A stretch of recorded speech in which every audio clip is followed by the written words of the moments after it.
What is going on, everybody? Welcome back to College Football Talk with Peter Burtnett, bringing you the final episode of my four-part series previewing the first-round matchups of the College Football Playoff. In this video, obviously previewing the finale, the night game on Saturday at the Shoe on the banks of the Olentangy in Columbus, as number 9 Tennessee goes in to Ohio Stadium to take on number 8 Ohio State. I'm going to go over everything you need to know about this matchup, but before I do, if you're going to enjoy this video and want to see more like this, please feel free to leave a like, consider subscribing to the channel, and turn on those post notifications so you're always up to date whenever I upload. So starting things out, kind of going over what are a few questions for each of these teams to answer. For number 1, it's, can these Ohio State Buckeyes move on from the Michigan loss, or will they face the same fate and kind of fall into the same pitfalls that they did against the Wolverines, against a stingy Tennessee defense? So this Ohio State team, they got here by really dominating in every game except for the Oregon game, in which they still played a really good game, and I guess aside from the Nebraska game as well. And they didn't quite dominate Penn State, so maybe that was a stretch to say they dominated, but they really ran through the rest of their schedule pretty easily. The Oregon game just came down to the last minute, a bang play at the end where Howard slid just a little bit too late. A second earlier, they get the timeout, have a chance to kick the field goal. Who knows if that gets made with the kicking issues Ohio State has had. But they moved on from that. They got a good win over an Indiana team. Then they got a good win over Penn State. And then the disaster happened in the final week of the regular season. I've talked about that one before. If you want to see that, it's on my channel talking about it, how Michigan is, again, a menace to the Buckeyes. But that's how they got here. I'll be going over Tennessee here in a little bit. In that game against Michigan, kind of answering that question that I asked, they were held to a season-low 10 points and 252 yards of total offense, which actually outgained Michigan, but was nowhere near enough for the Buckeyes. This Volunteers defense has kind of been along those lines a few times this season. They've held opponents to 10 points or less 4 times this season. They've also surrendered 20 or more points just twice this season. That was in a 31-17 loss to Georgia and in the regular season finale when they won 36-23 over Vanderbilt. They are tied 4th in the country in scoring with just a tick under 14 points per game allowed, and 4th in total yards per game at 278. For Ohio State, their offense is kind of predicated on the passing game. Will Howard has done well this season. I don't think he's been electric by any means. He's had bright moments, but he certainly has had that it factor missing. One thing to note, in spite of the injuries that their offensive line has suffered, he's only been sacked 10 times this season, which is a really good number. That's fewer than once per game. Obviously, Jeremiah Smith is the X factor. Now, that might seem obvious. I think everybody who follows college football, especially the Big Ten and Ohio State, knows who Jeremiah Smith is and the potential that he has.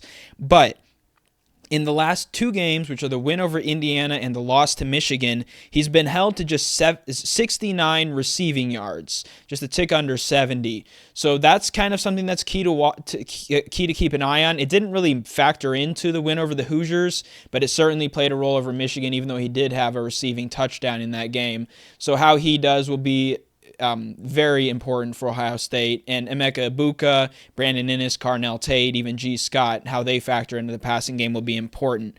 But what is really important for Ohio State is how running backs Quinshon Judkins and Travion Henderson do.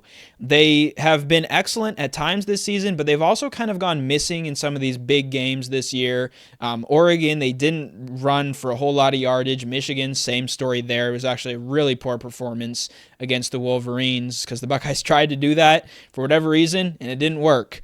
And Tennessee is kind of like Michigan, kind of runs around that same formula of stopping the run game. They've got 2 of the best defensive linemen, James Pierce and Omar Norman Lott, probably one of the best 1-2 punches outside of maybe Michigan's Mason Graham and Kenneth Grant. Pierce has 7.5 sacks this season, and Norman Lott's kind of close behind him there.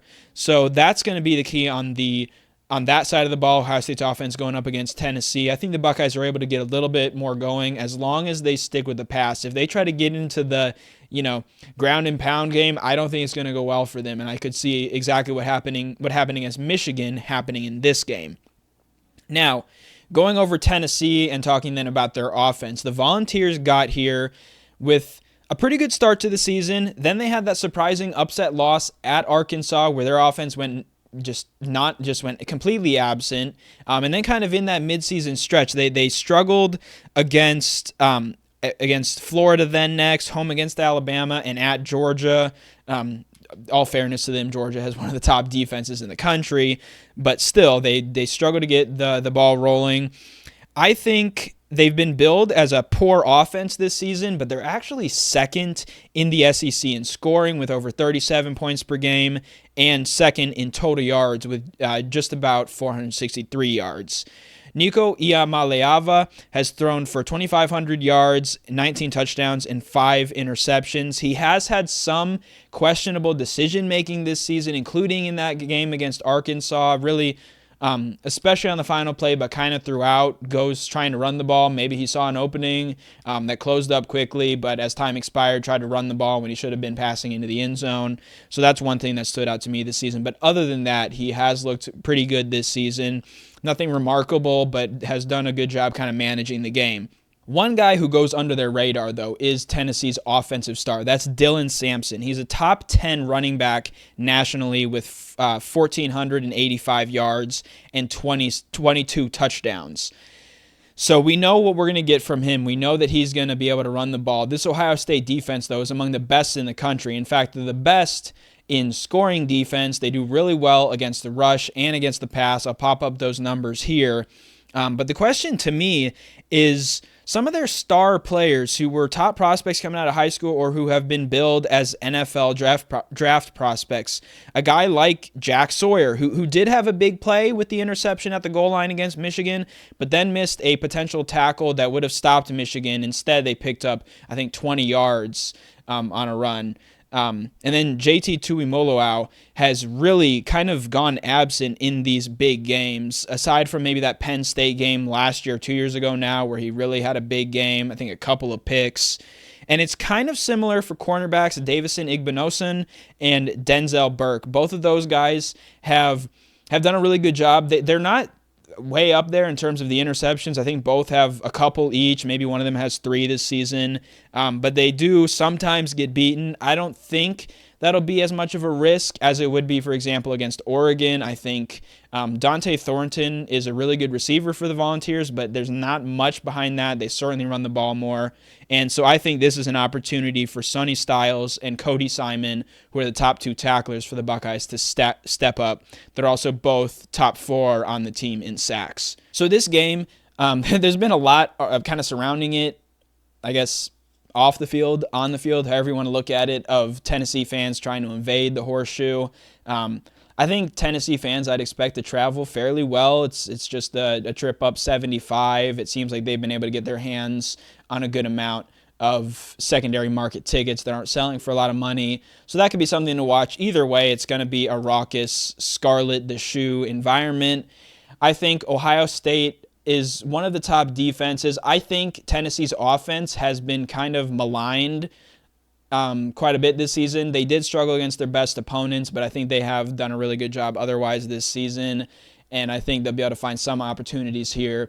But overall, I do think the Buckeyes, largely I think due to the home field advantage, have the advantage in this one. They have the better star players, I think. But Tennessee is certainly going to stay in this one. They have one of the top defenses in the country as well. But my final prediction for this first-round college football playoff game is Ohio State 27, Tennessee 20.